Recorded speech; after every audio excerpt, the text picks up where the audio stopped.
ahead. Question, well, is joint fact-finding one of a class of things? And the way that I like to think about it is for bringing scientific and technical information into decision-making. And very often the way joint fact-finding is portrayed is in opposition to the classic model of advocacy or adversary science. It's not, I don't think joint fact-finding is one thing, but it doesn't exist in a vacuum. It exists in a kind of ecosystem of ideas, and I think it's important to think about what that ecosystem is and kind of put some boundaries around it, or at least to give it a little more definition. It seems to me that one of the real strong potentials for this is that it enables collective understanding and agreement of technical information about your specific issue in your specific community. Thank you. Which may differ from, many others, whether it's, having a different climate, a different size and scope, but to me, that seems like it's a way of getting your arms around whether or not information is relevant to your situation versus, just dumping in information and saying it's going to be relevant. Right, and your specific community could be scaled any number of different ways. Exactly. Yeah, but I'm slightly uncomfortable with the notion, the casual use of facts, the term facts. Mm-hmm. And I prefer the somewhat looser and broader, more capacious notion of knowledge claims. Mm-hmm. Because, among other things, it incorporates traditional practitioners. Right. And it raises the issue, if we're going to have a broader notion of knowledge claims, how then do you, when we think of scientific and technical, we think of falsifiable claims in a scientific sense. Why couldn't we extend that to traditional practitioners as well? So how do we incorporate other epistemologies? Mm-hmm. And more importantly, how do we talk about knowledge claims in a way that has the same sort of requirements for validation that we expect of technical, in other words, peer review, Sure. falsifiable statements, those kinds of things. We compare joint fact finding with other kinds of collaborative processes in general. I think the experts is something that must be involved in joint fact finding. If you don't have any experts, it's just other kinds of collaborative process as well. So maybe we should focus more on experts' role and how we're going to involve in this kind of process compared to others. Seems like the most effective efforts have been to collect information from within a community and find people from within, and not necessarily bring in out-of-town experts. Because I think that's always a failure in my mind. And if you can find people locally, one of the lessons learned, or his advice I would give is look locally first before you try to bring in some from outside. Because I think those people will share many of the values and beliefs and sort of show a commitment toward the outcome, whatever it might be. As much as possible, you want to use people locally. I think that the premise of many writings and cases defined as joint fact-finding do assume that expertise will be recruited from outside because that would be useful and would shed light on a tightly knotted problem. You're saying kind of, let's reverse that assumption and let's put the emphasis on local. And I think that's a debate worth having. Let's go back to Chuck. I think one of my experiences in Asia is it's made me much more aware that the assumption of involvement of outsiders and outside expertise is not necessarily welcome in many cultures, where the responsibility for the decision-making and the value of that responsibility, and that being part of the role and identity of the decision-making person or people, it is not sufficiently honored or respected. That's what I get from what Don's saying. I think unless we balance that we're going to be another Western import and impose process. So my assumption is that we can't talk about joint fact-finding without talking about expertise, and that doesn't always live locally. That's my assumption about joint fact-finding. And I could be proven wrong, but I can't see how it would work. See, and I think if we focus on understanding what is the role and value of that outside expertise, we will be better able to define it in a way that does that. For me, for example, for the Vietnam Mediation Project, we have a lot of outside expertise, but we're a resource. We're not the Sure. decision makers. Sure. So I think the idea of sorting out the roles of the players in joint fact-finding and calling and naming this source of expertise a resource is very important in setting that context and that expectation. Keith? Oh, I just want to try to see if I can help bridge this discussion between local knowledge and outside expertise. It sounds to me that joint fact-finding is actually a way of bridging that, because it allows That's well local said. knowledge to sift through expertise, to interpret it for their given situation, and then, if they go further, to even synthesize outside expertise into something that is relevant and gets people past whatever impasses they may have had on factual disagreements before. Good. So two key words you just mentioned, bridging and sifting. So. And interpreting. I mean, And interpreting, yeah. so much can be said about like this fact or this expertise is or isn't relevant. It was done in a different climate. It was done with a different demographic group. Right. It's not the same regulatory regime we have here. Entirely So, different set that of has to assumptions. occur at a certain level. But then, you have to dig a little deeper in certain cases to see whether or not expertise is really relevant to the issue at hand. Mhm. A lot of our laws recognize very traditional Western knowledge, PhD, but we don't give the same value to traditional knowledge. So if we, around experts define that as traditional and scientific, I was just going to comment that it is distinctive that this is collaborative, but there is a distinction between the expertise that's brought in and the collaboration oversight of that. Yes. And whether the definition doesn't need to just talk about the collaborative style of bringing science into to inform another collaborative decision making. So it's sort of the experts are servants to those who need the decision. Exactly. They're in And service of Mm. the broader collaborative process. That's the premise. Yeah, so does the definition need to reflect that Mhm. as a separation? Probably so. Mm.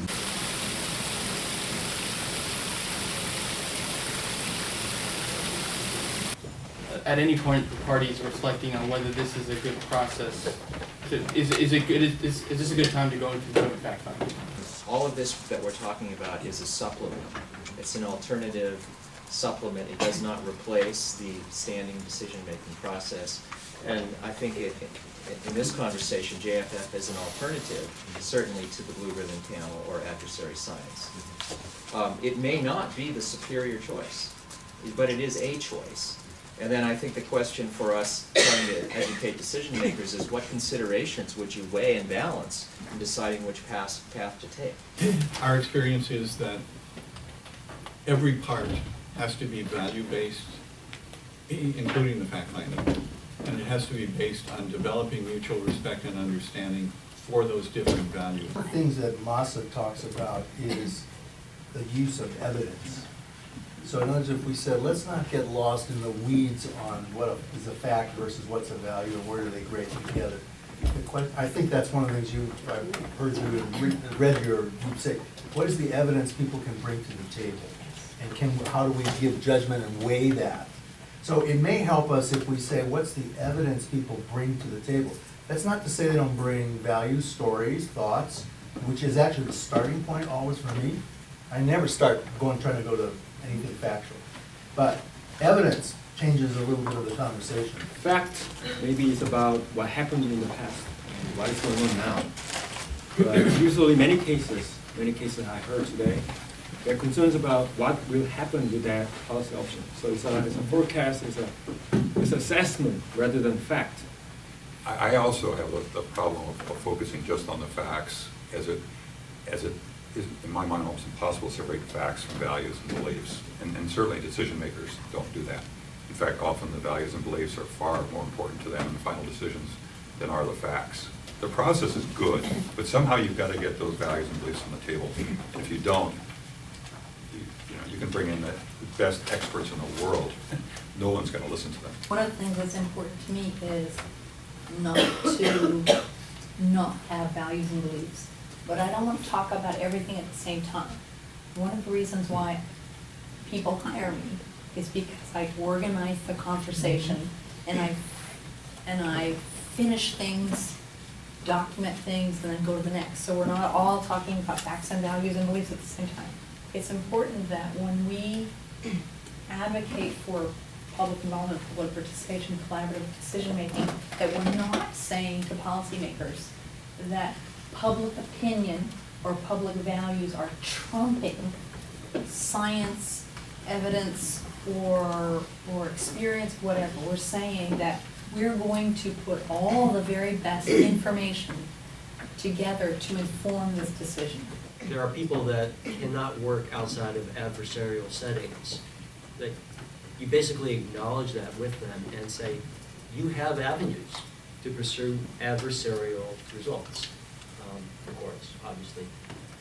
But if they cannot be effective part of joint fact finding, then you're not doing them any good, and they're not doing you any good. They have an avenue. In order to have the right people, you must have defined the roles. What are the roles? Where there's a convening role, there's an expert role, there might be an expert, there may be a technical advisor role. For example, in some of our processes, we do not recommend that agency staff be on expert panels because they are constrained and they must work for the agency or they'll lose their paycheck and pension. But they might be expert advisors. And then finally, there are final decision makers. It is true in Hawaii, a lot of our issues, the same people are involved. Mhm. So it is about relationships, and it is about, when we talk about whether it be geothermal, GMO, a lot of these issues, agriculture, they are the same people. So I'm hoping that one of the things that comes out of this is this shift, this paradigm shift in relationships, that through the success of this experience, it overflows into other kinds of problem areas or so that, and I would suspect in a lot of indigenous communities, that is true, that you have small communities where everybody knows each other, so that the issues are probably involving many of the same people.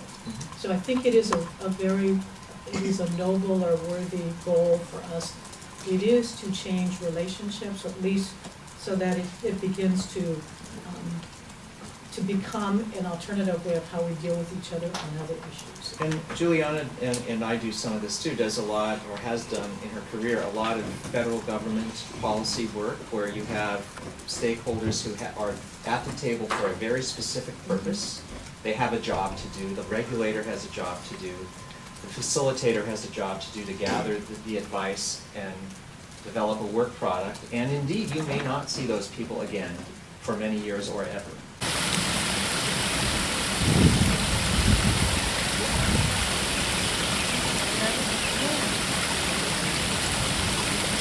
It strikes me that one of the things we have to say when people say, well, does this work, is that it all depends on what your starting point is and what you're trying to achieve. And if you haven't defined that, how would you know? So, Juliana? One of the things I'd like to propose that we think about is that success be that after the project, there's more credibility in government sponsoring agencies, et cetera, that credibility be one of the success measures. Describing success to me as somebody who cares about regulatory design is often how well is the end product at a particular time adaptable, because if you're thinking about these processes needing to change over time because of new information or changed circumstances, if the process is very brittle and it's unable to accommodate change over time, then that is a measure of success. I mean, if it's unable to deal with one person leaving without completely falling apart, I realize that obviously that is a significant part of it, who's in the process. But I think the adaptability of the process itself is important. My objective, as it always is to get to a useful, implementable outcome. Is if it enables people to make decisions based on good information, trusted information. If a community person can decide that, okay, I shouldn't feel sick because of the wind farm next door to me, but I'm still really angry, so I'm going to move away. So if science and agreed science and trusted science and the credibility of the JFF can enable them to at least separate what their values are, and therefore they can fight for their values, but even if science isn't on their side, then that's good. So it's very human-centered to me. If it can enable people to make decisions, that's the outcome. That's success for me. I think we need to think about outputs versus impacts and outcomes.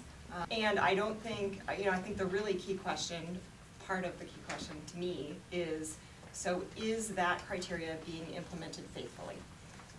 And that, to me, would be a much more significant impact than did I sort of check off the elements of the statement of work and do a good job at that, which I feel like I can say yeah. But even after they produce agreement, after they implement something, maybe the consequence may be disastrous, so we can say it's failure. So, and even before they make an agreement, we can measure success or not during the process, whether they build trust or not. So we cannot say, we cannot judge without talking about when to measure success. We should talk about when to measure success. In particular because I often want it to be true that something I do changes the system, but it almost never does. Just an observation that I think having the process recognized and supported by whoever the decision maker is key to having any success. And maybe it was implied in here, but I guess for me, success is community participation. Yeah. For you, there are process Right, descriptor right. variables that would be part of the judgment Right. of success. We can have the best approach, but if nobody participates, and maybe that was just implied. Right, and if you, I mean, I would say that if you take that to its logical conclusion, one of the critiques of blue ribbon panels is that participation is way too narrow, and thereby excluding essential local knowledge or sources of insight. I was just to say, to add to that, to me, a successful mediation is where people think they have done really well. It's not actually about us or the process of the tool. So to prescribe an outcome is it's missing the point, I think. Yeah, it would be good if it happened, but if they're successful, that will be an outcome. If you run a good process, that will be the outcome, hopefully, mostly, often. So a stakeholder's saying at the end of it, we did really well. Does that mean we finished our assignment and we collectively did what we set out to do? Or does it mean I, negotiator X, accomplished my interests in this process? I met my interests? Or both? Probably both. Okay, Yeah. okay, all right. Juliana? We do not talk about power. Look, people have pursued these disputes because they have specific interests and they are organized in a particular constituency to get their interests met on a specific set of issues. And this may be part one in a campaign, part two, part three. And if we pretend as if the power context that's in our worlds disappears magically at our tables, or through what we do disappears through some magic hocus pocus of what we do in the room, it's naive and it's irresponsible, and I will not be accountable for something that has to do with how resources are distributed, how people have access to resources and don't, how people have historic situations of discrimination and disempowerment and lack of voice. I can't fix that in a fact-finding process or a collaboration process. I can have people speak at the table, speak respectfully, but then they go back to their constituencies or their underdeveloped homes and communities, and saying relationship building, et cetera, is disingenuous. Great, I'm really happy when, somebody says, oh, that's why native fishing is so important. I get it, because you're feeding your family, and when I blow up your fishing area, you don't get to feed your family. But does that mean that I don't go back and keep blowing up a fishing area? No, because I'm a company and I do it.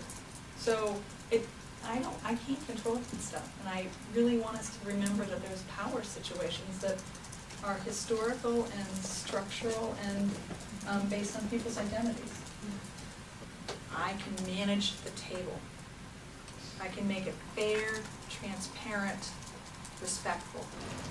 Well, And then they go home. the aspirations could be scaled variously, right? Could be transformational, or let's make this a little better than it was when we started.